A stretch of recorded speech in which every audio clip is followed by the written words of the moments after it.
બપોર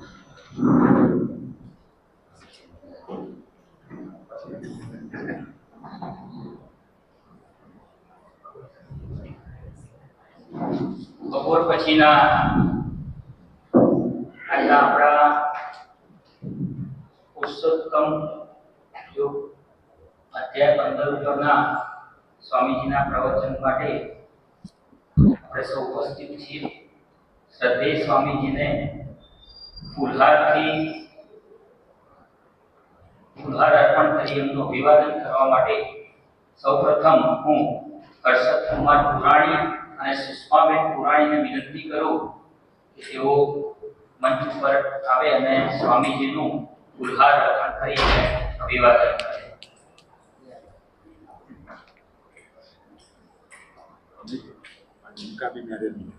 अच्छा,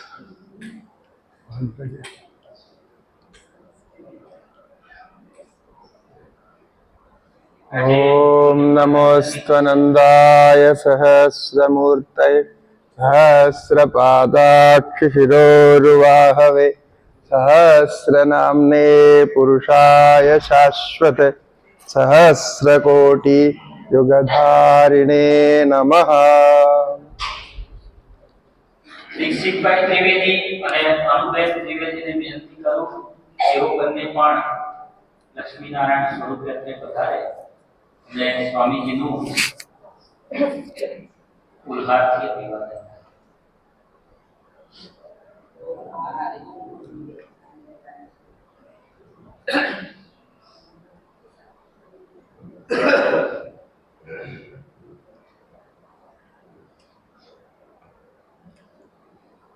ओम नमः पार्वती पदे हर हर महादेव. હવે હું સચિનભાઈ ઉપાધ્યાય અને રેનાબેન ઉપાધ્યાય જેમની પણ આજે લગ્નતિથિ છે તો એ બંનેને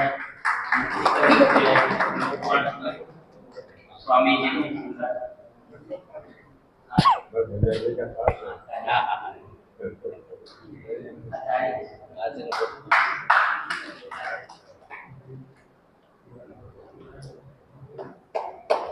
ओम नमः पार्वती पदे हर हर महादेव.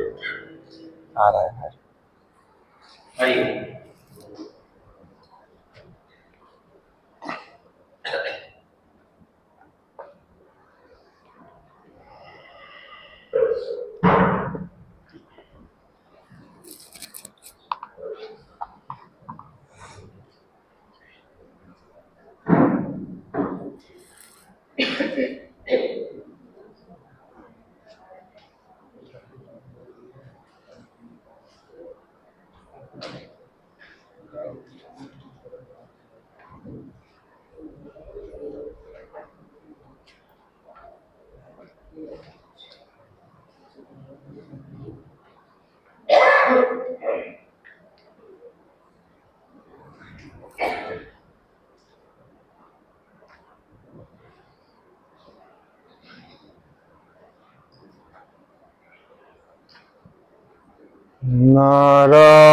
नारायणं नमस्कृत्य नरं चैव नरोत्तमं देवीं सरस्वतीं व्यासं ततो जयमुदीरये. नारायण परो व्यक्तादण्डमव्यक्तसम्भवम् अण्डस्यान्दस्त्विमे लोकाः सप्तद्वीपाच्च मेदिनी. वसुदेवसुदं देवं कंसचाणूरमर्दनं देवकी परमानन्दं कृष्णं वन्दे जगद्गुरुम्. गीता सुगीता कर्तव्या किमन्ये शास्त्र विस्तरैः या स्वयं पद्मनाभस्य मुखपद्माद् विनिश्रिता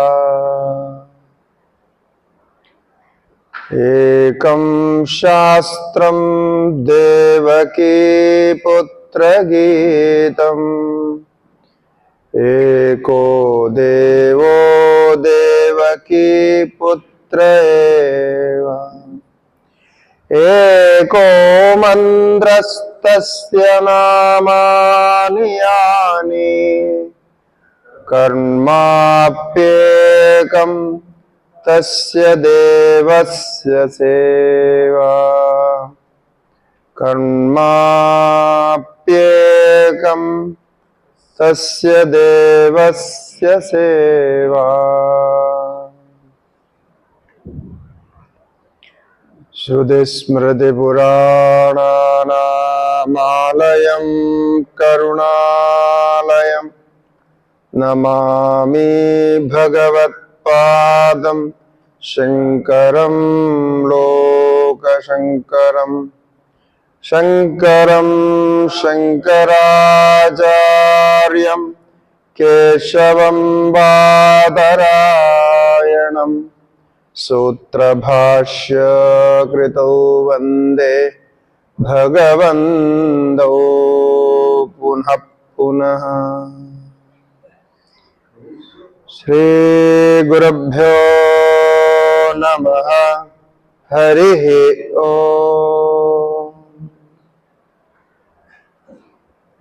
ओम नमो भगवते वासुदेवाय। ओम नमो भगवते वासुदेवाय।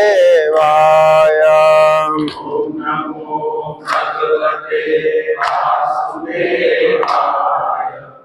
ओम नमो भगवते वासुदेवाय।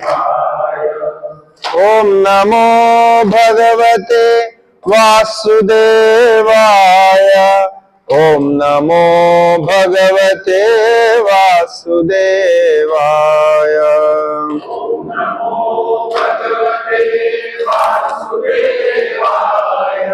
ओम नमो भगवते वासुदेवाय। ओम नमो भगवते वासुदेवाय। ओम नमो भगवते वासुदेवाय।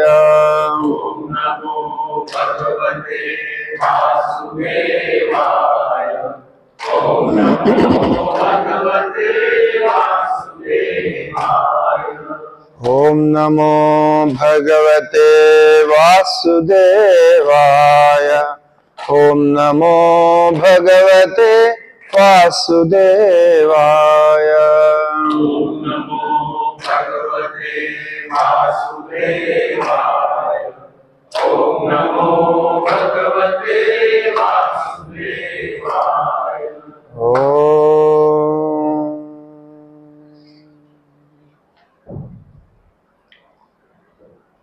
श्रीमद् भगवद गीता के 15वां अध्याय पुरुषोत्तम योग में संसार वृक्ष के वर्णन करते हुए संसार वृक्ष से जो कार्य संसार में दिखता है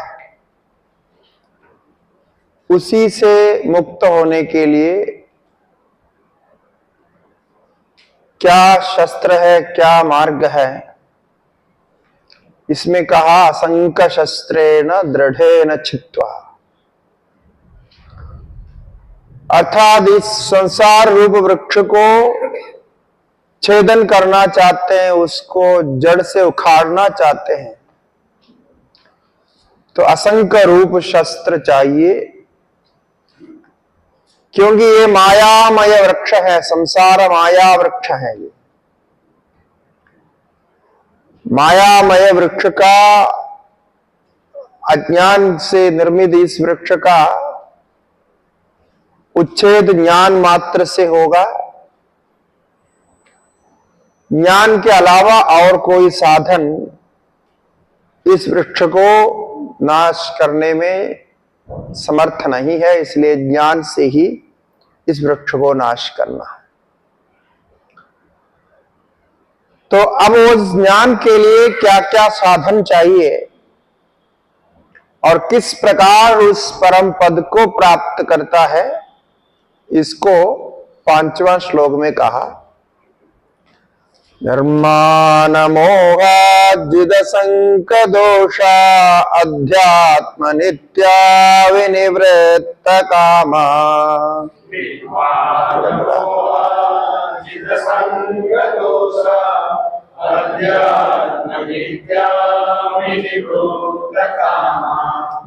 द्वंद्वैर्विमुक्ता सुख दुःख संजैर्गच्छन्त्य मूढ़ा पदमव्ययम् तत्।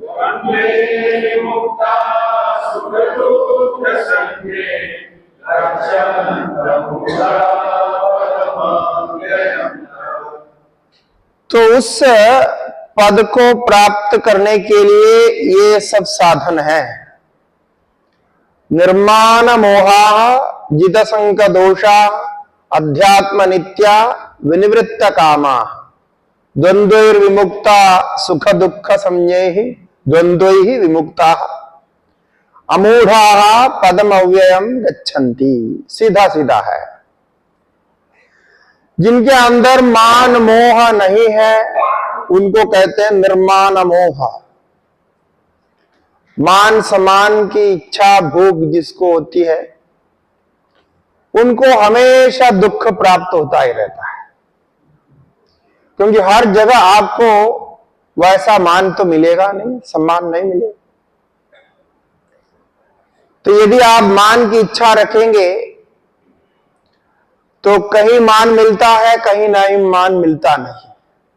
और जिनको सब जगह सम्मान प्राप्त कर आदत हो जाती है उनको कहीं सम्मान नहीं प्राप्त होने से बड़ा दुख होता है, उस दिन नींद नहीं आती। इसलिए ये बहुत डिस्टर्ब करता है।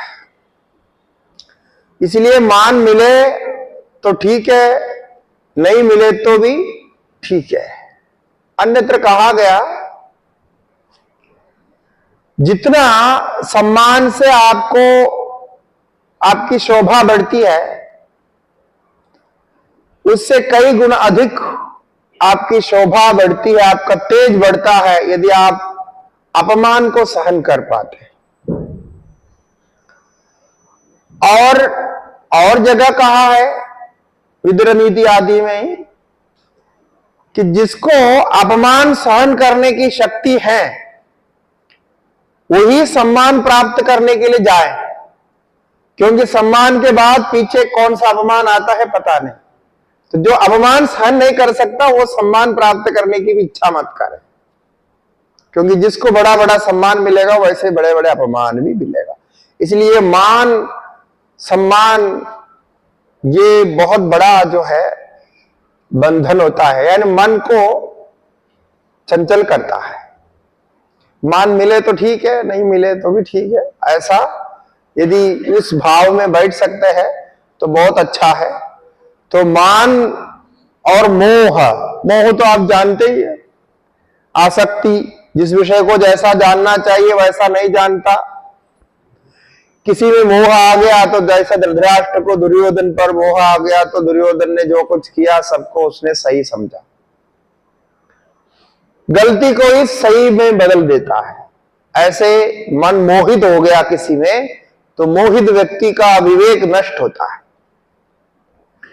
वो पंडित भी अपंडित कहलाता है, उसकी पंडिताई कोई काम नहीं आएगी यदि वो किसी भी विषय पर मोहित है।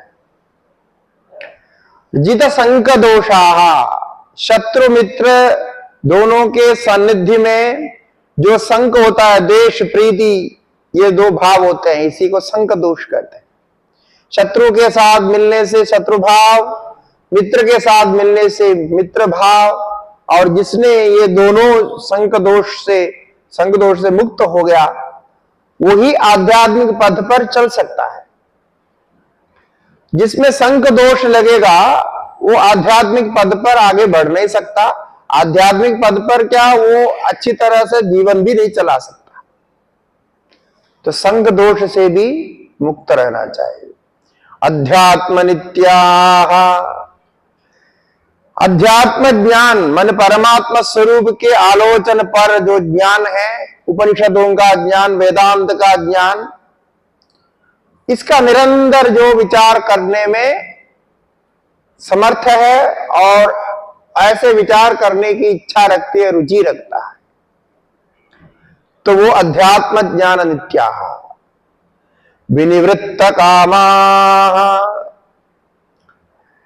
लोगों में अनेक प्रकार की कामनाएं होती है, तो कामना तो सबकी होती है, किंतु जो बंधन कारक कामनाएं हैं उन कामनाओं से सावधान रहना चाहिए।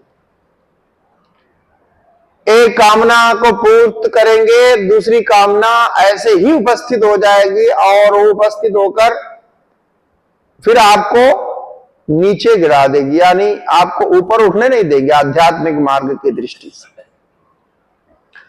तो विनिवृत्त कामाः, इहलोक परलोक जितने भी प्रिय वस्तु है, कामनाएं हैं, उनमें से विनिवृत्त कामा मन ये योगियों के लिए कहते हैं, साधकों के लिए, सन्यासियों के लिए कह रहे हैं, इनके कामनाएं निवृत्त हो गए। पुत्रेषणायाश्च वित्तेषणायाश्च लोकेषणायाश्च वित्थाय अथ भिक्षाचर्यं चरन्ति, ऐसा कहा। द्वंद्वैर सुख दुख संज्ञै, सुख दुख रूप जो द्वंद्व है इनसे विमुक्त है, यानी कब सुख होता है दुख होता है, ये तो होता ही रहेगा। अब सुख दुख को दोनों समभाव में जो देख सकता है, यानी उसमें दोनों में बैलेंस बना के रख सकता है, उनको अच्छा लगेगा। सम दुख सुख लोष्ट अश्म कांचन, ऐसा कहा। तो सब में एक समभाव, समभाव माने बैलेंस स्टेट। उसका यह अर्थ नहीं सुख दुख होता नहीं है, सुख दुख होता है, वो तो होगा ही, किंतु उसमें एक समभाव बना के रखना, दुख से विचलित भी ना हो और सुख से भी विचलित ना हो। अमूढ़ा, जो ज्ञानी होते हैं वे ही इस अव्यय पद को प्राप्त करते हैं, जिस पद की चर्चा पिछले श्लोक में किया। तदप पदम तत्परिमार्गितव्यम यस्मिन् गदानि निवर्तन्ति मूढ़ाः, जो कहा, वो पद अव्यय पद है, उसमें जाने के अधिकारी का पूरा वर्णन यहां कर दिया। अब इस अधिकारित्व को प्राप्त करने के लिए ये सारा विशेषण का अभ्यास करना पड़ेगा। देखिए, कभी कभी भगवत गीता में बहुत सारे पद, बहुत सारे भगवत गीता के श्लोक पूरे कंफ्यूजिंग लगते हैं। वो इसलिए कि वो जो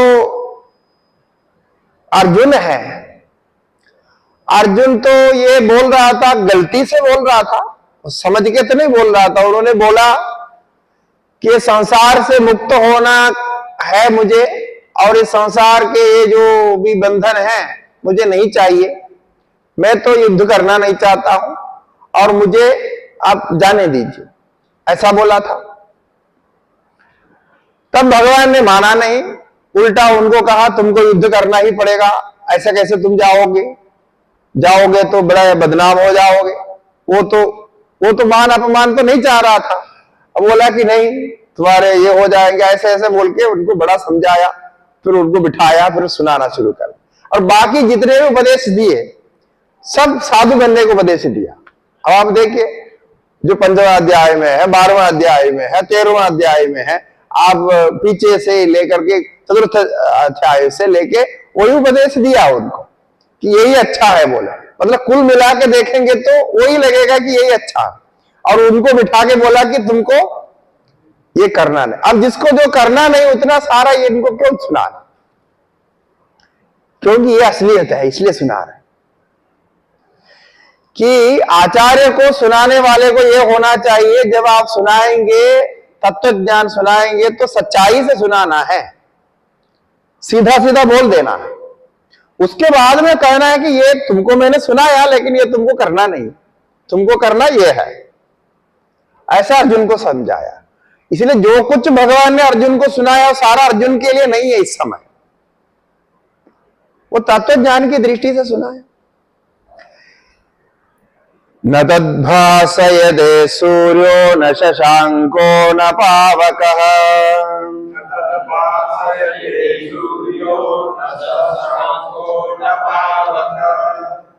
यद्गत्वा न निवर्तन्ते तद्धाम परमं मम।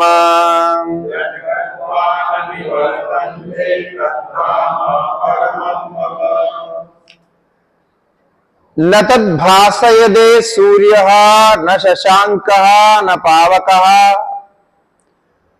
वो ऐसे तेजस्वी पदार्थ है, ऐसा तेज पुंज है, तेज स्रोत है, जिससे तेज पाकर सूर्य चंद्र नक्षत्र आदि भासित होते हैं। यानी मूलतः शक्ति वहीं से है और चैतन्य रूप शक्ति वहीं से है, दोनों तरफ, दोनों दृष्टि से। तो ये शक्ति पाकर के सूर्य, शशांक माने चंद्रमा, पावक अग्नि, ये सारे प्रकाशित होते हैं। और मेरा जो धाम है, धाम शब्द का अर्थ स्थान भी होता है, निवास स्थान भी होता है, और धाम का अर्थ प्रकाश भी होता है। तो मेरा जो प्रकाश स्वरूप है, मेरा जो धाम है, वह परम है, जहां जिसको प्राप्त कर आप पुनः निवृत्त नहीं होते हैं, यानी पुनः इस संसार को प्राप्त नहीं होते हैं। ऐसा मेरा धाम है। वही मेरा धाम कैसा है, जहां से ये सूर्य चंद्र अग्नि सारे तेजस्वी पदार्थ जितने भी है उनको जहां से तेज मिलता है, जितने ज्योतिषी पदार्थ है, ज्योतिष स्वरूप पदार्थ है, सभी के तेज वहीं से आता है। और वो परम तेज है। न तत्र सूर्यो भाति न चंद्र तारकम नेमा विद्युतो भांति कुतोऽयमग्निः, ये उपनिषद में कहा है। मुंडक उपनिषद और कठोपनिषद सब में ये कहा, ऐसा स्थान है, उसी का अर्थ यहां लिया है। तो वो तेजस्वी स्थान जो परमात्मा का स्थान है, भगवान विष्णु का स्थान है, वैष्णव पद है, उसको प्राप्त करो। विष्णु भगवान का अर्थ वेवेष्ट इति विष्णु, सर्वत्र व्याप्त जो रहता है वही विष्णु है। विष धातु प्राप्त करने के, प्रवेश करने के अर्थ में भी है। विशते माने विशदे तदनंतरम आता है, माने प्रवेश करता है। और सर्वत्र व्याप्त करते हैं, सर्वत्र प्रवेश कर कर बैठा हुआ ऐसा जो तत्व है वो विष्णु है, जिसको हमने कहा ना ये बात, उसी के अंदर प्रवेश करता है। अब वेदांत का एक तत्व कहते हैं 7वां श्लोक में, देखो जो सूर्य चंद्र आदि के रूप में मेरा स्वरूप है ऐसा तुमने जान लिया, किंतु प्रश्न होता है कि बाकी का क्या होगा। सूर्य चंद्र आदि तो आपके तेज ही है, किंतु उससे अतिरिक्त जो मनुष्य आदि जंतु है, जीव जंतु है, तो इन सब का क्या स्वरूप है, ये सब कहां से आया, तो उसका उत्तर दे रहे हैं। माने जिस धाम को प्राप्त करके पुनः निवर्तित नहीं होते हैं ऐसा कहा, उस धाम का, उस आपका स्वरूप का, उस वैष्णव पद का क्या विशेषता है जिससे कि उसको प्राप्त करके फिर नहीं लौटते हैं। क्योंकि हमने सुना है कि संयोगा विप्रयोगा, सर्वाही गति ही संयोग के द्वारा होता है। जहां भी गति होती है वहां आगति होती है। संयोगा विप्रयोगा, संयोगा विप्रयोगांता। तो सारे संयोग अलग होने के लिए होता है। कोई भी संयोग, कोई भी जोड़ परमानेंट नहीं होता। कौन सा जोड़ परमानेंट है? कोई भी जोड़ परमानेंट नहीं। जोड़ा तो वो इम्परमानेंट रहेगा। जैसा हम लोग अभी यहां जुड़ गए हैं, वो 2-4 दिन रहेंगे, उसके बाद चले जाएंगे। आए इसलिए जाने के लिए, तो जाएंगे फिर आएंगे, आएंगे तो फिर जाएंगे। तो ये जोड़ के लिए होता है, क्योंकि जब हम आते हैं तभी हम वापस टिकट करके आते हैं। इसका मतलब क्या है? आया इसलिए जब भी जाएंगे तब सोच के, ऐसा नहीं, वो जाने का मतलब बना करके ही आते हैं। तो ये कनेक्टेड है। तो वो निश्चित है कि संयोग विप्रयोगांत होता है, किंतु आपके पास पहुंच करके कैसे वो वापस नहीं आता है? क्यों नहीं आता है? इसके की युक्ति है, कुछ कारण है, तब बताते हैं। ममैवांशो जीवलोके जीवभूतः सनातनः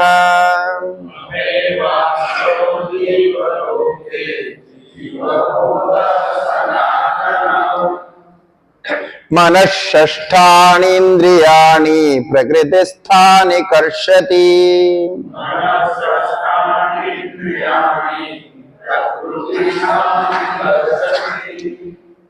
मम एव अंशः जीवलोके जीवभूतः सनातनः। ये जो जीव कहलाते हैं ना, जितने भी जीव हैं, ये मेरे ही अंश समझो। अंश इव अंश, वस्तुतः अंश नहीं है, किंतु अंश जैसा अंश है। वो क्यों ऐसा? क्योंकि इसी विषय को लेकर के ये द्वैतवादी वैष्णवों में और अद्वैती में बहुत शास्त्रार्थ होता है। यहां भी भाष्य में कुछ दिया है। वो क्या करते हैं कि वो ये मानना चाहते हैं कि हम सब भगवान के अंश हैं, भगवान के एक एक टुकड़े हैं, भगवान से अनेक टुकड़े निकले, अंश निकले, अवयव निकले, पार्टिकल्स निकले, उनमें से एक एक हम सब जीव हैं। और बाद में ये अवयव वापस जाके उसमें मिल जाते हैं। बस उनके सिद्धांत एकदम बढ़िया परफेक्ट है।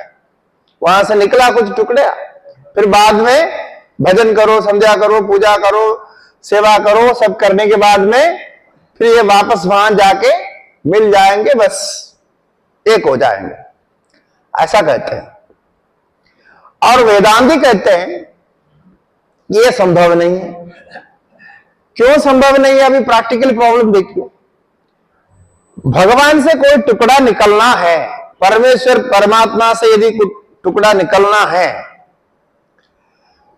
तो उसमें अवयव होना चाहिए, पार्ट्स होना चाहिए। पार्ट्स होगा तभी निकलेंगे। जैसा कोई एटम्स, जैसा कोई कुछ भी पार्ट होना चाहिए, अवयव होना चाहिए। तो अलग अलग अंश, जैसे ये फूल है, अनेक अंश है, एक एक टुकड़ा अलग कर सकते। वस्त्र है, उसमें अनेक धागे हैं, एक एक धागा अलग कर सकते। तो इस प्रकार के कुछ टुकड़ा हो तब वहां से निकलने की बात हो सकती है। और बाद में जब जाके जुड़ेंगे तो तब ठीक है, ये इधर से अलग हो गया, बाद में जाके जुड़ गया, तो वो भी अवयव उसमें जुड़ जाएंगे। एक समस्या ये है। दूसरा, जिसमें इस प्रकार के पार्ट्स होते हैं, अवयव होते हैं, उनमें से जब बहुत अवयव सारा निकल जाएंगे तो वो क्या हो जाएगा? छोटा हो जाएगा, वो कमजोर हो जाएगा। तो बहुत बड़ा था, अवयव सब आपने हटा दिया एक एक करके, तो छोटा तो नहीं हो जाएगा, छोटा होगा। और बाद में वापस जुड़ेंगे तो फिर वो बड़ा पूरा बनेगा। तब क्या परमात्मा को आप इस प्रकार मानना चाहते हो कि जिसमें अवयव है उसमें से टुकड़े टुकड़े निकलते हैं और बाद में टुकड़े टुकड़े मिलते हैं?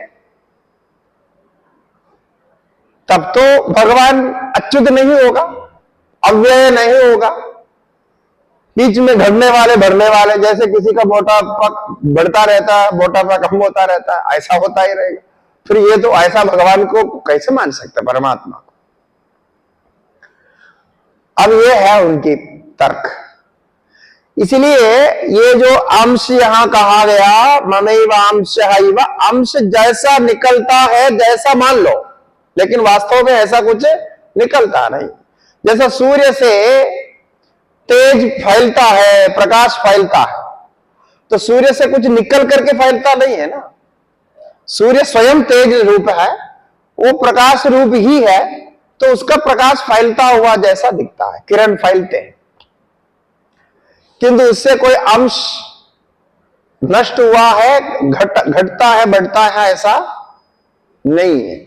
अब सूर्य तो जड़ पदार्थ है, तो उसमें अंश हो भी सकता है। ये तो चेतन है, इसमें कोई अंश नहीं होता। इसलिए अंश जैसा अंश है ऐसा समझो। क्यों ऐसा कहा? क्योंकि भगवान के, परमात्मा के जो जो गुण है, सच्चिदानंद गुण, वो सच्चिदानंद गुण वैसे के वैसे जीवात्मा में भी आए। इतने कहने के लिए अंश का।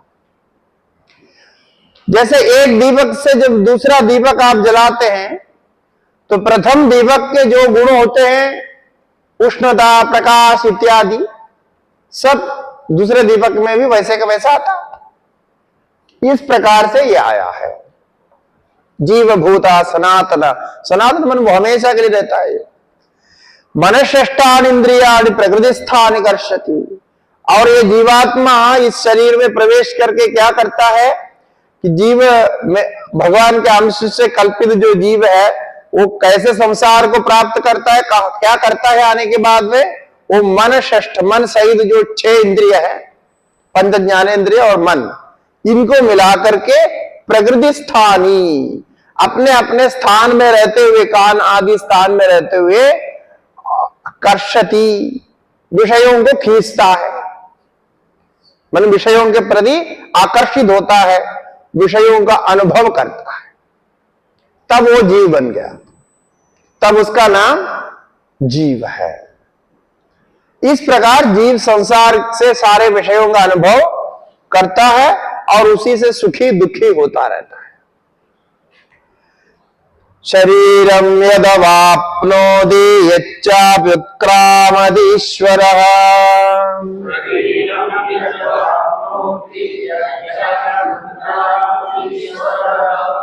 गृहीत्वैतानि संयाति वायुर्गन्धानि वाशयात्।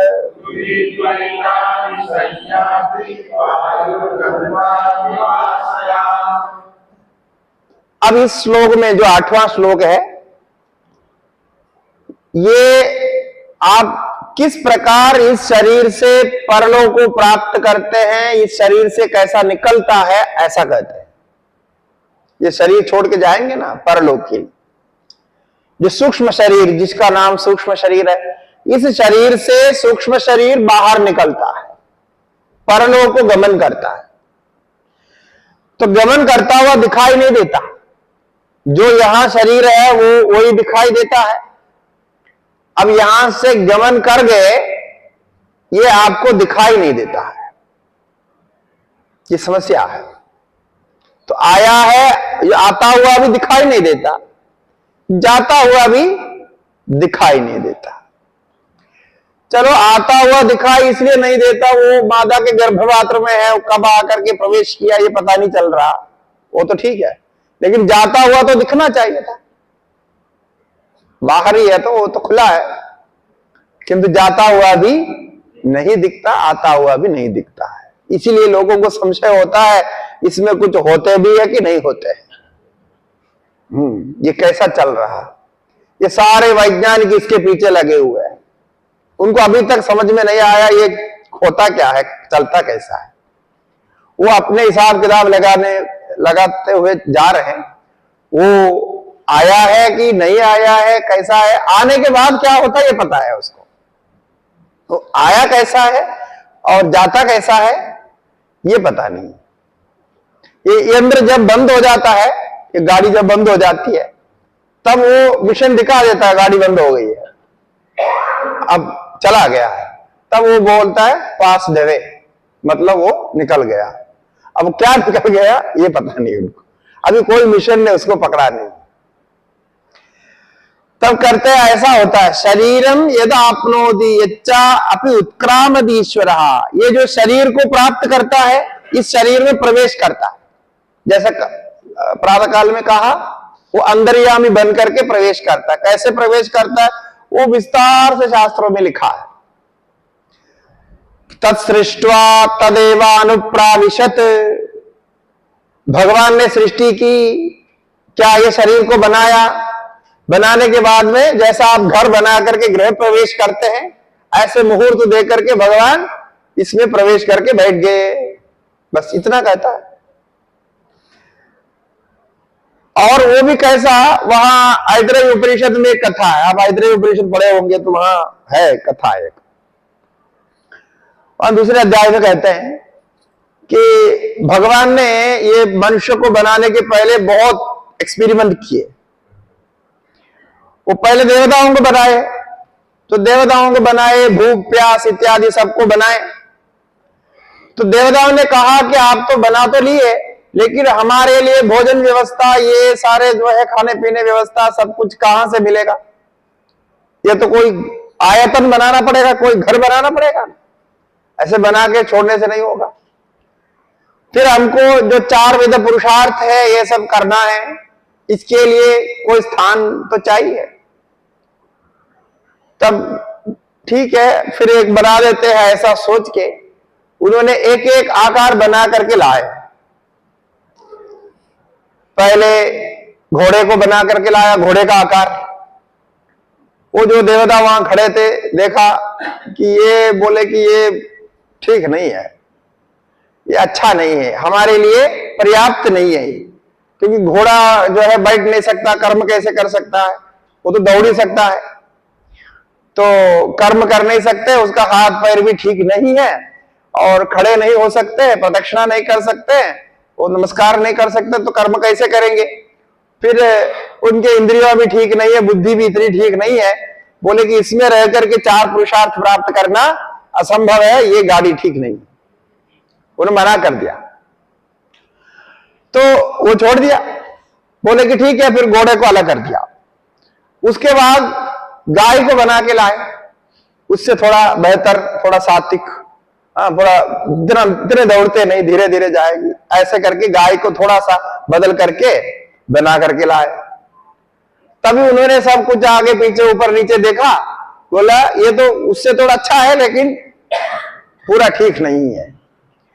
ऐसा कहते हैं, ऐसा एक एक को बना करके लाए, एक एक को बना करके लाए, बंदर को बना करके लाए, वैसे बना करके लाए, समझो सबको बना के लाए, सब ये देवताओं ने मना कर दिया। तब फिर भगवान ने सोचा वो क्या करे, अभी इस हिसाब से उनको सब कुछ का चाहिए, मतलब वो देवता ऐसा चाह रहे थे जो खड़ा भी हो सकते, चल भी सकता है, दौड़ना भी हो सकता, लेट भी सकता है, सोच भी सकता है, और हाथ पैर हिला करके काम भी कर सकता है, और बात भी कर सकता है, सब कुछ करने वाला बराबर एक चाहिए था उनको। तो काफी रिसर्च किया, रिसर्च करने के बाद में फिर भगवान ने मनुष्य का रूप बना के लाया। बोला कि ये बहुत हमने रिसर्च किया है, अब इससे बढ़िया हमारे से हो नहीं सकेगा, ये बढ़िया है, ऐसा करके लाया। तो देवताओं ने पूरा देखा, बोला ठीक है, ये ठीक है, ये परफेक्ट है, तो सुकृतम बदेति, तो देवता सब मिलकर के बोले बहुत अच्छा बन गया, ये तो ठीक है, क्योंकि ये सब काम करता है। तो ऐसा करके वो खड़ा करने का काम सब करता है, ऐसा करके मनुष्य को बनाया। तब बनाते हैं, ये मनुष्य का बनाने का जो ढांचा तैयार किया ना उन्होंने, आकार, पहले एक ढांचा बनाते हैं ना, जैसे मिट्टी का, फिर वो लोहे का बना के, फिर उसी में कसर बनाना, ऐसा उन्होंने भी ढांचा बनाया होगा, वैसा है। पिंडम अमूर्छयत, ऐसा है। पहले एक पिंड बनाया, उसमें सारा शेप दिए, शेप दिखा करके उनको दिखाया कि ये ठीक है, बोला ना। तो पिंड बनाया, फिर उसको भट्टी में डाला। तो हमारे स्वामी जी कहते हैं, तो पहले भट्टी में डाल दिया ना, वो थोड़ा पकाते समय ज्यादा पक गया, ज्यादा काला हो गया। तब वो लाया तो उन्होंने कहा ये तो थोड़ा ज्यादा काला हो गया, ये ठीक नहीं है। ऐसा कहा तो वो जितना ज्यादा काला हो गया उसको एक तरफ भेज दिया, उधर अमेरिका में उधर भेज दिया। तब बोला कि थोड़ी गलती हो गया, फिर दोबारा भट्टी में डाला बना करके, तो वो जल्दी निकाल दिया, मतलब पूरा पकने के पहले ही निकाल दिया, तो वो पूरा सफेद सफेद रह गया। तो फिर उधर भेज दिया, बोला कि ये भी ठीक नहीं। फिर बाद में तीसरे बार जो है दोनों को बराबर रखा, मतलब ज्यादा काला नहीं, ज्यादा सफेद भी नहीं, ऐसा रखा, वही भारत में रखा, ऐसा बोले। इसलिए भारत के लोग ज्यादा सफेद नहीं होते, ज्यादा काला नहीं होते, वो मध्यम के होते हैं। इस प्रकार से वो तैयार किया, फाइनल किया, ये बोलते हैं। तो ये शरीर प्राप्त किया, उसमें प्रवेश किया। उसके बाद इच्छा भी उत्क्रामति ईश्वर, जब ये यहां से निकल जाएगा यानी दूसरे शरीर के लिए स्वर्ग के प्रति जाएगा, तब गृहीत्वा एदानी संयाति, बोलते जो कुछ उसके सामग्री है, भांड है, वो जो भी सामान तैयार करके ले जाना है वो सब बैग में भर के ले जाता है। तो क्या क्या ले जाएगा? ये सारे इंद्रियों को ले जाएंगे, बुद्धि को ले जाएंगे, कर्म को ले जाएंगे, सब ले जाएंगे, खाली ये शरीर को, ढांचे को यहां छोड़ देंगे। वो ये तो ले जा नहीं सकता। कई होता है ना, जो फ्लाइट में बहुत कुछ अलाउ नहीं करता है, ले जा नहीं सकते आप, तो ऐसे ही ये अलाउ नहीं करता ऊपर ले जाने के, इसलिए ढांचे को छोड़ देता है और बाकी सामान लेकर के जाता है। जो फ्लाइट में जा सकता है, ऊपर जाना है ना, तो फ्लाइट ही तो है ऊपर जाने का, और क्या है, तो उड़ करके जाना है, तो वो बस बाकी सब ले जाता है और उसके साथ ऊपर की तरफ वो उत्क्रमण करता है। तो गृहीत्वा एदानी संयाति, कैसे संयाति? तब कहा वायुर्गंधान इव आशयात। जैसे समझो एक पुष्प है, सुगंधी पुष्प है, उस पुष्प से गंध कैसा वायु के साथ मिलकर के दूसरी दूर दूर तक जाता है। पुष्प से गंध का कण अलग होगा और वो वायु के साथ मिलेगा, फिर दूर दूर तक फैलेगा। इसी प्रकार इस शरीर से वो गंध रूप जीव जो है वायु में मिल जाता है, फिर वायु के द्वारा वायु लोक में होकर के ऊपर जहां जाना है वहां जाएगा और फिर पुनः जन्म लेगा। ये जन्म लेने की बहुत लंबी प्रक्रिया है, अब उसकी चर्चा हम नहीं कर रहे हैं, लेकिन है इसके बाद वायु से धीरे धीरे धीरे उसका क्रम है, वो कैसे जन्म लेता है, बाद में वो जन्म लेगा। इस प्रकार है। अब वायु से गंध, पुष्प का गंध दिखाई देता है क्या? नहीं, दिखाई नहीं देता, किंतु आपको एहसास होता है दूसरे प्रकार से। इसी प्रकार कोई व्यक्ति मर जाता है तो उसके निकट रहने वालों का एहसास होता है कि ये व्यक्ति चला गया, ऐसा वो मरने के बाद एहसास होता है, तब लोग रोने लगते हैं, सब भाव उनका बदल जाता है। तो ऐसा होता है। तो हमने कई बार कई लोगों के, जो कई संतों के समाधि के समय, मृत्यु के समय में साथ में थे, तो ये हमने अनुभव किया, बिल्कुल पता लगता है कि कुछ विदा हो रहा है ऐसा। तो किसी को बहुत दुख होता है और किसी को पहले मालूम हो तो दुख भी नहीं होता, ऐसा उसके साथ मिलता है। किंतु होता है, एहसास तो पता चलता है कि होने वाला, और जाने के पहले भी पता चलता है कि अभी ये जाने वाले हैं, तैयारी है, ऐसा मालूम पड़ता है। तो धीरे धीरे शरीर से निकलने शुरू होते हैं। तो इस प्रकार से वो वायु जैसे गंध को निकाल करके जाता है, उसी प्रकार यह शरीर से निकलकर ऊपर जाएगा, इसीलिए वो दिखाई नहीं देते। अभी ये जो मन षष्ठ इंद्रियों के बारे में कहा, अब उसके बारे में कुछ वर्णन करते हैं आगे। श्रोत्रम चक्षुस्पर्शनम च रसनम घ्राणमेव च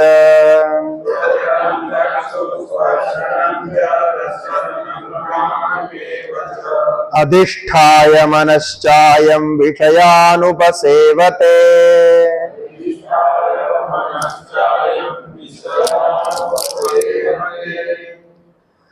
श्रोत्र चक्षु स्पर्शन रसना घ्राण, ये तो आप जानते हैं। मनः, ये सब 6 प्रकार के जो इंद्रिय बताए, इनमें अधिष्ठित होकर के उनके ज्ञाता के रूप में, उनके विषयों को भोग करने के रूप में, भोक्ता के रूप में विषयान उपसेवते, विषयों का उपसेवन करता है। जो जो शरीर में पहुंचेगा, उस शरीर में जितने विषयों का उपभोग करने का अवसर है वो सबका करता है, क्योंकि सभी शरीर पंचेंद्रियों से युक्त नहीं है। कुछ शरीर में इंद्रिय कम है, अन्य अन्य जो प्राणी है, किसी में ज्यादा किसी में कम। 5 इंद्रिय तो मनुष्य के पास है, और भी कुछ जीवों के पास 5 इंद्रिय है, लेकिन अन्य बहुत सारे जीव हैं जिनके पास 5 इंद्रिय नहीं, कम है। तो ऐसे भी जीव को प्राप्त करेंगे, ऐसे भी इंद्रियों को प्राप्त करेंगे। इसलिए हमारे शास्त्रों में लिखा है ये जो अंगदान करते हैं ना, ये बहुत जटिल विषय है। आजकल इसके ऊपर भी लोगों को बहुत संशय होता है। अंगदान करते हैं। कई लोगों ने हमको पूछा, क्योंकि ये अंगदान का बहुत प्रचार आजकल है, आप मरने के पहले अपने अच्छे अच्छे अंगों को दान करके जाओ। अच्छा, आप लोग जो हॉस्पिटल चलाते हो तो उनको तो पता ही है। तो अंगदान की बात है, लेकिन आप यदि सुनना चाहेंगे तो मैं बताऊंगा। हाँ, तो ये जानने की विषय है। हमारे यहां देखिए दान की बहुत महत्ता है। दान के लिए तो हम तो सर्वस्व दान की बात करते हैं। अब सन्यास जो होता है सर्वस्व दान ही है। पहले राजा महाराजाओं ने, रघु आदि बड़े बड़े महाराजाओं ने सर्वस्व दान किया। और आप देखा होगा कठोपनिषद में नचिकेता के जो पिता गौतम ऋषि, उन्होंने भी सर्वस्व दान किया था। उसी समय तो नचिकेता से बात हुई। सर्वस्व दान का मतलब आप जो कुछ कमाए सबका दान करो, बिल्कुल बाद में अकिंचन हो जाओ। यही तो रघु ने किया। रघु महाराजा थे, आप जानते हैं, भरत वंश में और सूर्य वंश में, और भगवान श्री राम के पूर्वज थे। वो दान करने के बाद में उसी राज्य में भिक्षा मांग करके जीवन बिताए, अपने ही देश में। कौन कर सकता है ऐसा? तो इसलिए दान के विषय में हमारे सनातन धर्म में जितना बताया और कहीं नहीं बताया, किंतु अंगदान को नहीं कहा है। अंगदान करने को, शरीर दान, अंगदान करने को नहीं कहा। उसका कारण क्या है? कारण यह है कि आप यहां से जब निकलते हैं तो निकलते वक्त अभी बोला ना क्या क्या लेके जाएंगे, तो जो कुछ आपके शरीर में है वो सारे लेके निकलते हैं। आपके जो पोटरी बांधेंगे, पोटरी में ये सब रहेंगे। आपकी बुद्धि, मन, चित्त और पूर्व संस्कार, और ये सारे सूक्ष्म इंद्रियों के सूक्ष्म इंद्रिय रहते हैं, ये भी साथ में रहेंगे। तो अब आपने क्या किया? जीवित रहते ही चक्षु आदि का दान किया, अवयव का दान किया। अब पहली बात यह है कि यह शरीर आपका है, लेकिन शरीर लीगली आपका है कि नहीं है?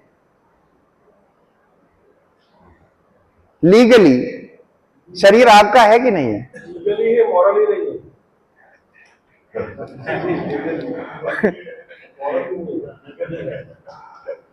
शरीर आपका है, इसके लिए मैंने पूछा किसी को, कोई नियम नहीं है। शरीर आपका है स्थापित करने के लिए कोई नियम नहीं है। कोई नियम आप पढ़ करके दे करके बताना। मैंने पूछा था कई लोगों को, मैंने पढ़ा था थोड़ा बहुत, लोगों का पुस्तक सारा है, लेकिन आप लोग जैसा पढ़ते हैं वैसा तो है, हम लोग तो ऊपर से रेफर करते हैं।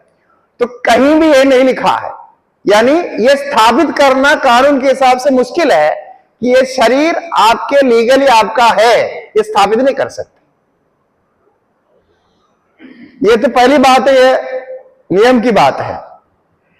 अच्छा, दूसरा, जैसा अभी डॉक्टर जी ने कहा मॉरली, अब मॉरली तो है ही नहीं, क्योंकि इसमें से कोई भी चीज आपने कमाया नहीं है। ये आपका है, बोलने के लिए आपके पास क्या अधिकार है? यदि आप दान करना चाह रहे हैं, आपके माता पिता कर रहे हैं, भाई तुम नहीं दान कर सकते हैं क्योंकि हमने दिया है तुमको ये अवयव, हमारे पूछे बिना, हमारे अनुमति के बिना तुम कैसे कर सकते हो? तो क्या जवाब है आपका? ये माता पिता तो बोल सकते हैं ना, माता पिता तो बनाया, तो उन्होंने बनाया है करके तो दावा है, इसलिए तो माता पिता है आपके, तो कम से कम उनका तो परमिशन चाहिए। चलो नहीं है, माता पिता को छोड़ो। दूसरा, आपके पुत्र संतान है, अब वो तो है, कानून के हिसाब से उनकी अनुमति चाहिए, ये तो लिखा है।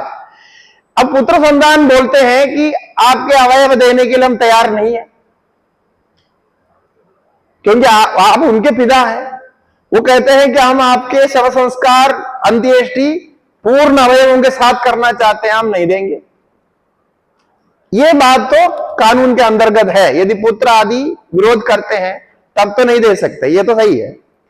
लेकिन उसके पीछे भी तो है, उसके पीछे है कि आपके माता पिता, और दूसरा ये आपका है करके स्थापित नहीं कर सकते। ये तो लीगल बात हो गई, सामान्य बात हो गई।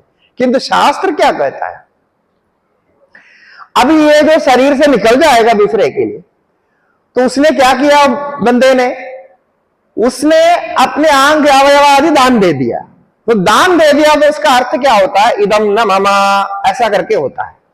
माने अब मुझे ये आंख नहीं चाहिए, अब मुझे ये कान नहीं चाहिए, अब मुझे हृदय नहीं चाहिए। जो जो देते हैं, जो वैल्यूएबल है सारा देते हैं। ये आपने लिख करके दे दिया, तब क्या होगा कि आपके सूक्ष्म शरीर को, क्योंकि दान का मतलब एक बार दे दिया तो फिर आप वापस मिलेगा नहीं आपको। ये हमारे दान की थियरी है। दान की थियरी हमारे नहीं, सबके दान की थियरी ऐसे है। कानून के हिसाब से भी दान एक बार हो गया तो वो वापस फिर उसका नहीं, उसका अधिकार नहीं होता। उस इदम न मम कर दिया ना, ये मेरा नहीं है बोल दिया। अब क्या होगा कि जब आप यहां से निकलेंगे, ये बहुत ध्यान से सुनना, बहुत टेक्निकल टर्म्स है और टेक्निकली मतलब जानने योग्य है और विवादित भी है। आप लोग तो हमको पीटेंगे नहीं, इसलिए हम कह रहे हैं, ठीक है। तो सत्य यह है कि अब आप दे दिया, उसके बाद जो सूक्ष्म शरीर में इसका कर्म का असर होता है, क्योंकि जो जो कर्म हम करते हैं उसका असर होता। तो आपने दे दिया, इसका भी असर होगा। अब इसके कारण सूक्ष्म शरीर में उस अवयव का माइनस हो जाता है। ये नहीं कि अवयव आपने दे दिया, अवयव तो सूक्ष्म अवयव को नहीं दिया, स्थूल को दिया, किंतु स्थूल अवयव देने पर आपके उस अवयव की इच्छा नहीं है, यह स्थापित होता है। सूक्ष्म को तो आप दे नहीं सकते ना, स्थूल को ही दे सकते, बाहर के ही देते हैं। किंतु वो देने पर उसके माध्यम से आप सूक्ष्म अवयव में ही पहुंचते हैं, क्योंकि जो जन्मना अंधा होता है व्यक्ति, जन्म से अंधा होकर के जन्म लेता है, उसका वो सूक्ष्म अवयव काम नहीं कर रहा, स्थूल अवयव भी काम नहीं कर रहा, सूक्ष्म अवयव भी काम नहीं कर रहा। तो इसीलिए उसको स्थूल से सूक्ष्म से दोनों दृष्टि से उसको अवयवहीन ही मानते हैं, क्योंकि वो पूर्वकृत कर्म का कुछ फल भोग रहा है। ऐसा नहीं कि स्थूल अवयव नहीं है तो सूक्ष्म अवयव से उसको दर्शन हो जाएगा, ऐसा नहीं होता, ऐसा नहीं होता है। जन्म होने के बाद में किसी कारणवश यदि उसके चक्षु आदि चले जाते हैं तो उसको स्वप्न में चक्षु आदि के द्वारा दर्शन आदि होता है, वो हो सकते हैं, किंतु सूक्ष्म का नहीं होता, ऐसा मानते हैं। अब ये जो दान दे दिया है, ये आपके हिसाब से आप साथ में नहीं ले जाना चाहते हैं, तो फिर आपको साथ में वो आएगा नहीं। तो अगला जन्म जो मिलेगा तो उस अवयव का आप पूरे दान देने के कारण उसको माइनस करके आपको जन्म देगा। ये हमारा कैलकुलेशन, मैथमेटिक्स यही है, और यही मॉरली भी करेक्ट है और बाकी हमारे सनातन धर्म के सिस्टम से भी करेक्ट है। इसीलिए सनातन धर्म में इतना सब कुछ होने पर भी वो अवयवों का त्याग नहीं कहा। अब ये तर्क करने वाले बोलते हैं, एक निमि करके एक बहुत बड़े राजा थे, निमि ने अपने मांस काट करके कबूतरों को दान दिया, ऐसी एक कथा है। फिर दधीजी महर्षि ने अपने शरीर को ध्वस्त करके हड्डी को, रीढ़ की हड्डी को वज्र बनाने के लिए इंद्र को दान दिया। ऐसा दो कथाएं आती है, और भी छोटा मोटा तो और भी हो गए, लेकिन मुख्य तो यह है। अब दधीजी महर्षि की कथा देखिए। दधीजी महर्षि दान किसके लिए किया? एक बहुत बड़ा कार्य के लिए, पर इंद्र को वज्र बनाने के लिए अपने रीढ़ की हड्डी स्वयं जला करके स्वयं करके दिया है, वो वज्रायुध बनाने के लिए, इसके लिए दिया। दूसरी बात, दधीजी महर्षि स्वयं महर्षि थे, वो ज्ञानी पुरुष थे, उनको तो कोई दूसरा जन्म नहीं लेना था। समझ रहे हैं? दूसरा जन्म तो है ही नहीं ना उनके पास, उनके शरीर आगे नहीं मिला, उनको रीढ़ी हड्डी वाले शरीर नहीं मिला तो भी उनको कोई फर्क नहीं पड़ने वाला, क्योंकि वो तो मुक्त हो गए हैं। तो यदि आप मुक्त हो गए हैं, समझो आप ज्ञान को प्राप्त किए, मुक्त हो गए हैं, तब तो शरीर दान दे सकता है, पूरा शरीर आप दे सकता है। जब तक मुक्ति नहीं हुई, यदि आप अवयवों का दान देंगे तो टेक्निकली और बाय हमारे जो धार्मिक सिस्टम के अनुसार, बाय रूल, वो रॉन्ग है, ये गलत हो जाता है और दान दिया हुआ वापस नहीं मिलेगा, तो फिर आपको वो अवयव से युक्त शायद आगे जन्म मिलेगा नहीं, ऐसा हो सकता है। दूसरा, जो गरुड़ पुराण आदि के अनुसार जो अंधा होके जन्म लेता है, काना होके जन्म लेता है, लंगड़ा होके जन्म लेता है, उनका पूर्वकृत कर्म का देखना, कौन से कर्म के कारण ऐसा ऐसा जन्म लेता है। जन्म से जन्मजात उसका कारण बताया, उसने ऐसे ऐसे अवयवों को नुकसान पहुंचाया, इसके कारण उसका ये अवयव ऐसा होता है। इस थियोरी को अभी बहुत रिसर्च करना बाकी है, इसके ऊपर कोई रिसर्च नहीं किया, इसके ऊपर केवल सांख्य दर्शन ने रिसर्च किया है। सांख्य दर्शन एक ऐसा दर्शन है कि कंप्लीटली फिजिक्स को और फिजियोलॉजी को बहुत अच्छा एनालाइज किया है सांख्य दर्शन। उनके जो अच्छे जो ग्रंथ आप पढ़ेंगे तो उसमें यह सब आता है। तो उन्होंने ये कहा कि आपके इस समय के विचार, ये विचार कैसे आगे जन्म को उत्पन्न करता है, इस थियरी को बहुत अच्छा उन्होंने एस्टैब्लिश किया। तो आप अभी जो विचार करते हैं, आप दो प्रकार के विचार करते हैं, एक तो नकार विचार करते हैं, एक चाहिए करके विचार करते हैं, पॉजिटिव करते हैं, किंतु दोनों का असर विचार की दृष्टि से एक होने से दोनों ही हो सकता है। आप जो नहीं नहीं करके हम विचार कर रहे हैं ना, हो सकता है आप बाद में वही बन जाएंगे। हाँ, ऐसा उन्होंने सिद्ध किया, क्योंकि जो नहीं में जो ना होता है ना, एब्सेंस का कुछ बनता नहीं, और उसके जिसके विषय में आप सोचते हैं वही बनता है। इसलिए त्याग मोक्षार्थ होना चाहिए, बाकी कोई त्याग नहीं होना चाहिए। बाकी त्याग करेंगे तब आपको ये सब समस्याएं आ सकती है। मोक्ष के लिए आप अपने कर्मों को त्याग कर सकते हैं, मोक्षार्थी के लिए वो सब छूट है, क्योंकि वो मोक्ष पाना चाहता है, वो आगे उसको कुछ चाहिए नहीं, तब तो ठीक है। फिर आपको और अच्छा आगे चाहिए, उसके लिए ये नहीं होता। अर्थात ये जो अंगदान आदि के विषय में, पुण्य के विषय में ये कहा नहीं है, शास्त्र में नहीं लिखा। इसलिए हमारे आचार्य लोग भी, कई लोग इसको मना करते हैं कि ऐसा नहीं करना चाहिए, ऐसा इस प्रकार करते हैं। किंतु जो मुक्त पुरुष होता है, जैसे दधीजी जैसे महर्षि है, आप मुक्त पुरुष है, तो आप कर सकते हैं, केवल परहितार्थ सोच करके और प्रकार के सोच करके कर नहीं सकते। दूसरा, आप एक व्यक्ति के लिए प्रार्थना कर सकते हैं कि उसके कोई रोग है, कोई समस्या है, आप उसको आर्थिक सहायता, अपना जो कमाया हुआ उसका दान कर सकते हैं, उसके लिए देवी देवताओं के प्रति प्रार्थना कर सकते हैं। यह है सत्य, यह है कि यह शरीर आपका नहीं है, आपका अधिकार में नहीं है, यह शरीर आपको मिला हुआ है। आप केवल इसमें अभिमान करके मान के बैठे हुए हैं कि मेरा है, कब्जा करके बैठे हुए हैं। इसलिए मैंने बोला ना, बाय रूल आप कैसे स्थापित करेंगे ये आपका है, रेंट पे मिला हुआ, रेंट पे मिला हुआ है, कब्जा करके बैठा हुआ, और बाद में छोड़ के जाना है, और छोड़ के जाएंगे तो वो दूसरे का होता है। यदि माता पिता उसके इसके ऊपर दावा ठोके कि ये तो हमारा है, ये हमने बना के दिया इनको, ये अपना कैसे बोल रहा है, तो उसमें हक बनता है। अब वो तो मना कैसे करेंगे? अब जैसा बच्चों का अधिकार बनता है पिता का शरीर माता के शरीर में, जैसे पत्नी का अधिकार पति का शरीर में होता है, ये सब कानून से लिखित किया। अब उसी प्रकार माता पिता का भी अधिकार मॉरली बनता है। आपका अधिकार तो बनने के लिए कोई रास्ता नहीं, आपका अधिकार तो आपके शरीर पर नहीं है, यही शास्त्र मानता है। इसीलिए जैसा अभी हम कोई कमरे में, अभी जैसा आपने कहा कमरे में आके अभी बैठे हुए हैं, तो ये कमरा मेरा है तो कह रहा है थोड़ी देर के लिए, इसका मतलब मेरा कैसा होता है?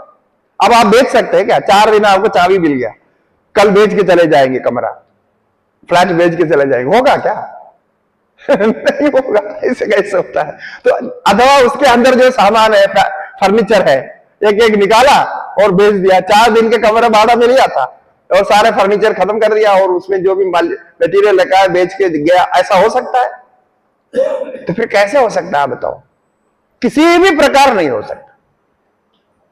या तो फिर आप शास्त्र जो बोल रहे गलत है बोलो, और ऐसा जो सोचते हैं इसको पूरा नास्तिक बोलना पड़ेगा। नास्तिक इसी दृष्टि से कि शास्त्र जो जो कह रहा है उसको वो नहीं मानता है, कि वो आत्मा इधर प्रविष्ट करके बैठा हुआ है, केवल कुछ दिन के लिए बैठा हुआ है, ये शरीर तुम्हारा नहीं है, शरीर का अधिकार तुम्हारे नहीं है, तो जब तुम्हारा ही नहीं है तुम उसको लिख करके दूसरे को कैसे दे सकते हो, जो संपत्ति तुम्हारी नहीं है? ऐसा प्रश्न होता है। ये तर्क समझ में आया? और ये बिल्कुल सॉलिड है, हाँ, इसका कोई जवाब नहीं, इसको नहीं सोल्व कर सकते। पत्नी का अधिकार है शरीर के ऊपर, हाँ डोनेशन करते हैं, हाँ आपकी तो मर गया, हाँ। पत्नी और दूसरा वगैरह परमिशन देते हैं करने के लिए, हाँ किडनी ट्रांसप्लांट करो, लीवर निकालो, हाँ। तो वो भी क्या है, क्योंकि वो इसलिए कि वो उसका अधिकार यदि है तो वो पहले से, वो जो आदमी परमिशन देते हैं ना तब होता है, उसका परमिशन नहीं है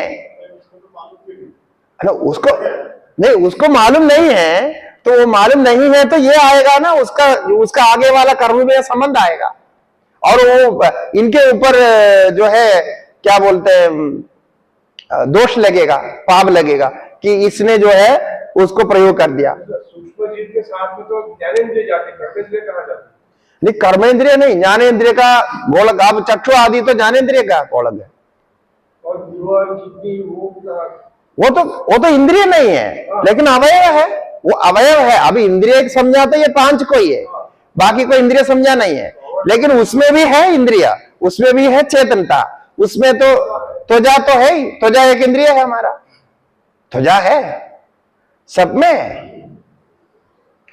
वो क्या है, मैं सच बताऊं, आप नाराज नहीं होंगे तो सच बताता हूं, ये पैसा का मामला है, ये केवल बिजनेस का ऐसा सोचते हैं, बिजनेस का नहीं होता है ये आप कह रहे हैं, तो ऐसा होना है तो क्या करना चाहिए था, उसको फ्री में डिलीवरी करना चाहिए था।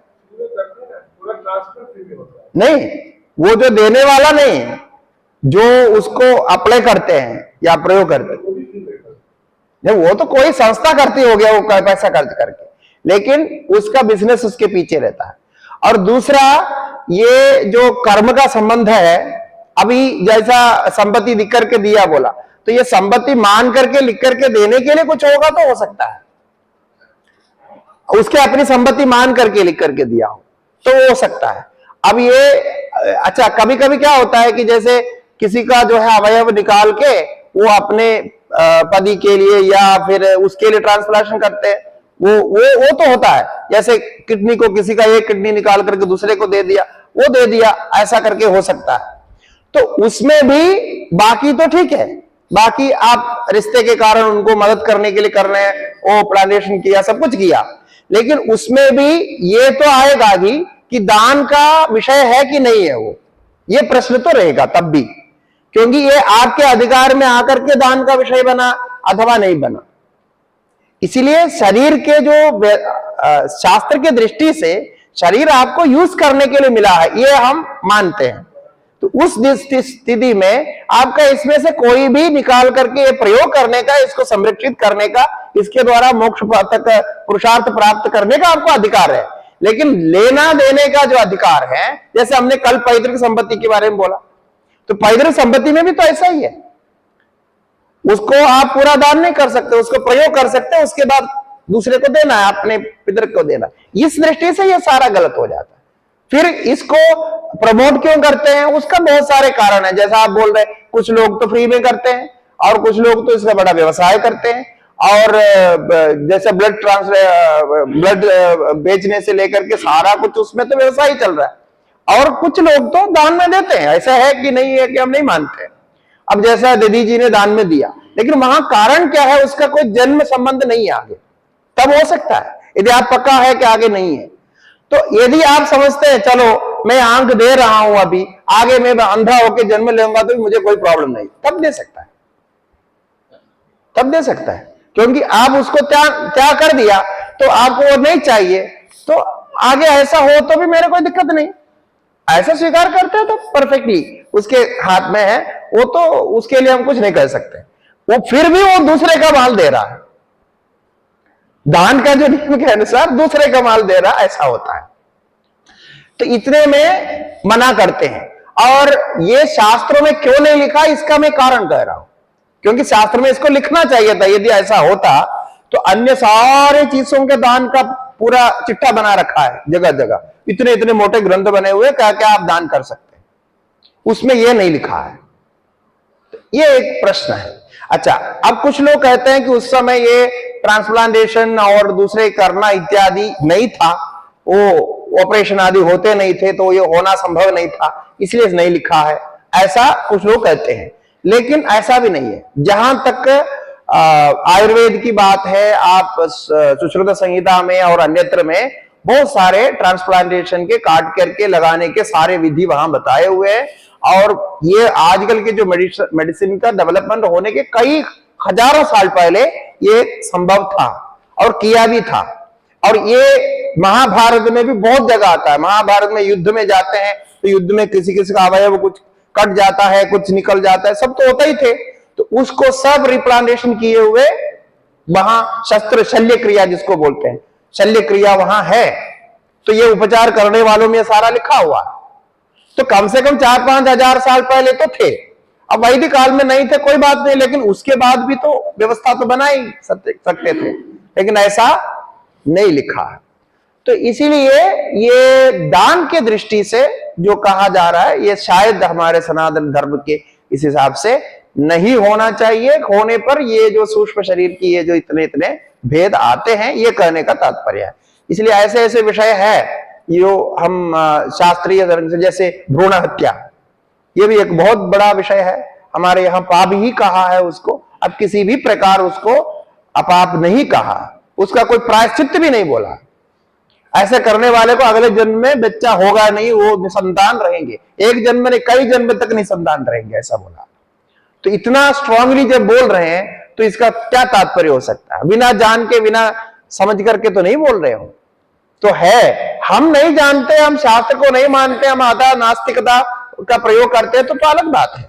लेकिन सत्य तो सत्य है, लॉजिकली भी और प्रैक्टिकली भी ऐसा होना चाहिए। इसलिए जो चल रहा है ठीक है, लेकिन इस प्रकार होना चाहिए। ज्ञानी पुरुष होगा तो कर सकता है। बाबा साधु ऐसे सन्यासी होते हैं, और सन्यासी का तो कुछ अपना है ही नहीं। इसलिए सन्यासी, जैसे हम लोग सन्यासी होते हैं, हमारा पहला नियम है कि हमें दान देने का अधिकार नहीं है। सन्यासी दान नहीं दे सकते। क्यों? तुम्हारे पास है ही नहीं कुछ, तुमने सब त्याग दिया। अच्छा, दान दोगे तो तुम कहां से लाया, ये प्रश्न होगा। तो त्यागा नहीं ना, इसलिए सन्यासी होकर के दान नामा नहीं होता है। तो दान के लिए अधिकारी नहीं है, दान के लिए अधिकारी नहीं है, दान लेने के लिए भी अधिकारी नहीं है। वो भिक्षा ले सकता है, दान नहीं ले सकता, प्रतिसंग्रह नहीं कर सकता, प्रतिग्रह नहीं कर सकता, क्योंकि वो उससे मुक्त हो गया है, उससे अलग हो गया है। तो एक दो प्रकार का दान, एक भिक्षादान होता है। भिक्षादान में क्या है कि उस सन्यासी के लिए जो जो आवश्यक सामान है, प्रायोगिक रूप से भोजन है, वस्त्र हो अथवा कमंडल हो, पात्र हो, ऐसे ऐसे जो आप सन्यासी प्रयोग करते हैं, पुस्तक हो इत्यादि। और उसमें भी ये लिखा है कि इससे अतिरिक्त आप रखना नहीं। आपके पास एक कमंडलू से काम चलेगा तो 2 कमंडलू रखना नहीं, लेकिन हम लोग रखते हैं, 2-4 रखते हैं, तो बात अलग है। लेकिन नहीं लिखा है ऐसा, उतना भी नहीं रखना है। और ये जो वस्त्र आदि होते हैं, ये वस्त्र आदि स्वयं अपने पहनने के बाद ये जब तक फटेगा नहीं तब तक इसको बदलना नहीं। जो फटेगा और उसको काम नहीं आएगा तब उसको बदलना है। और बदलने के लिए बाद भी वो इधर उधर फेंकना नहीं, इसको कोई रीयूज नहीं करना चाहिए। मतलब इससे कोई पोंछा लगाए, साफ करे, ऐसे कोई नहीं करना। इसको या तो जला देना है, या फिर नदी में प्रवाह करना है, क्योंकि ये वस्त्र जो है केवल वस्त्र नहीं है, ये एक दिव्य वस्तु है, वो आपको आच्छादन करने के लिए दिया है और इसके बाद में इसका कोई दोबारा प्रयोग नहीं करना। प्रयोग करेंगे तो उसको भी पाप लगेगा, देने वाले को भी पाप लगेगा, उसको भी लगेगा। इतना स्ट्रिक्टली लिखा है।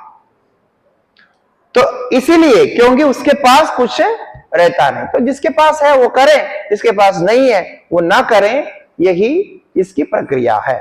इसीलिए ये अभी मैं आपको प्रश्न फिर दे रहा हूं, आप रिसर्च करके बताओ कि ये शरीर का अधिकार हमारा है कि नहीं है। आप कानून स्टडी करो, फिर पता लगाओ कि ऐसा कहीं लिखा है, कुछ तो पॉइंट हो कि इसमें हम स्थापित कर सके कि ये शरीर मेरा है, मतलब ओनरशिप जो है आपका है कि नहीं है, तो ये देखना चाहिए। जो भगवान ने बनाया है उसका कानून लोग कैसे बना सकते हैं? नहीं, वो भगवान ने बनाया कानून ना, उसका एक लॉजिक होता है। भगवान ने बनाया है, हाँ, भगवान की बनाई चीज के बारे में दुनिया के लोग कानून कैसे बनाए? नहीं बनाएंगे ना, उसी के लिए तो बना रखे सारा नहीं, सारा देव किसके लिए बनाया? वही बनाया। लेकिन वो देखिए, भगवान ने जो बनाया भी है ना, उसका लॉजिक होता है। लॉजिक तो एक ही होता है, वो आपने बनाया हो, आने ने बनाया हो, भगवान ने बनाया हो। अब भगवान को हम मानते हैं तो भगवान का लॉ को मानते हैं, वो लॉ है ही, और सारे लॉ उसी लॉ पर आधारित है। जो आप देखेंगे अभी पंचभूत है, और पंचभूत नहीं तो आप लॉ का प्रयोग कैसे करेंगे? पंचभूतों का सारे का नियम है, पृथ्वी का नियम है। अब भगवान ने बना के दिया, आप प्रयोग कर रहे हैं। अच्छा, उसके बाद उसी से बना हुए गाड़ी है, मकान है, दुकान है, फिर ये बनाया हुआ, फिर सारे का कानून का कोई भी डिपार्टमेंट आप ले लो, उसके पीछे तो भगवान का लॉ है। भगवान का लॉ के बेस्ड फिर व्यावहारिक लॉ बनाया, इसलिए वो तो चाहिए ही आपको।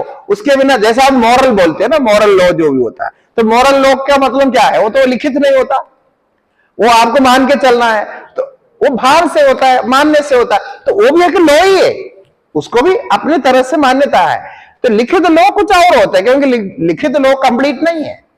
लॉ बुक को स्वयं कहता है ये कंप्लीट नहीं है, ऐसा है ना। वो पहले क्या, दूसरे तीसरे पन्ने में कहीं एक जगह लिखा होता है वो कि ये कभी भी 100% कंप्लीट नहीं होता है, हो ही नहीं सकता, क्योंकि मनुष्य के बनाया हुआ परिवर्तन के विषय होता है, और इसलिए वो परिवर्तन करते रहते। तो वो है नित्य लॉ, जो परिवर्तन के अंतर्गत आता है। इसलिए आप कुछ शब्द प्रयोग करते हैं किसी के प्रति, गलत शब्द प्रयोग करते हैं, उस गलत शब्द का एक वापस गलत शब्द आपके पास आता है। एक लॉ काम करता है उसके पीछे। आपने किसी को परेशान किया तो आपको भी वो परेशानी आ जाएगी, और आपने किसी को मदद किया तो वो ऐसे मदद आपको मिलेगी। हमारा जीवन में बहुत जगह ऐसा अनुभव है, मतलब बिल्कुल परफेक्टली ऐसा होता है। कितने बार हम अनुभव करते हैं ऐसा। कभी किसी को हम कभी कभी होता है ना, कभी गुस्सा से या कभी किसी स्थिति में कुछ शब्द कुछ ऐसे हम कह देते हैं जो बाद में हम सोचते हैं ऐसा नहीं कहना चाहिए था, तो बाद में हम देखते हैं वो अधिक समय नहीं लगेगा, वो वापस ऐसा ही हमारे पास आएगा, और हमको वो ज्यादा लगता है, क्योंकि हम बाकी नहीं करते हैं, तो हमारे जीवन के शैली के कारण वो स्पष्ट रूप से जल्दी हो जाता है। इसलिए बहुत सावधान रहना पड़ता है, उल्टा आपको वही सुनाई देगा। तो मैंने शायद आपको सुनाया होगा कई बार। एक बार मैं फ्लाइट में यात्रा करके जा रहा था, कहीं से अचानक कोई कार्यक्रम के बीच में कोई मीटिंग के लिए भोपाल आदि जाना पड़ा, और उधर से फ्लाइट में बैठ करके जा रहा था। तो वो फ्लाइट में जब उतरा, बेंगलुरु में बीच में उतर था, तो हमारे सामने पास में जो है बुजुर्ग थे, तो वो ऊपर जो कैबिन में जो बैग रखते हैं तो वो उठा नहीं पा रहे थे, तो मैं उसी के ठीक पीछे खड़ा था, तो मैंने उठा करके नीचे रखा, और वो बुजुर्ग थे दोनों, पति पत्नी। तो मैंने बोला आप चलिए, हम लेकर के आपको दे देंगे। तो मैंने वो बैग उठा करके नीचे तक लाया, फिर बस में बिठाया, और बस में भी वो बैग, तो नीचे जब वो लोग इधर आ गए थे, मतलब एक्सिट में आ गए, तो तब मैंने उनको हाथ में पकड़ा दिया, वो चले गए।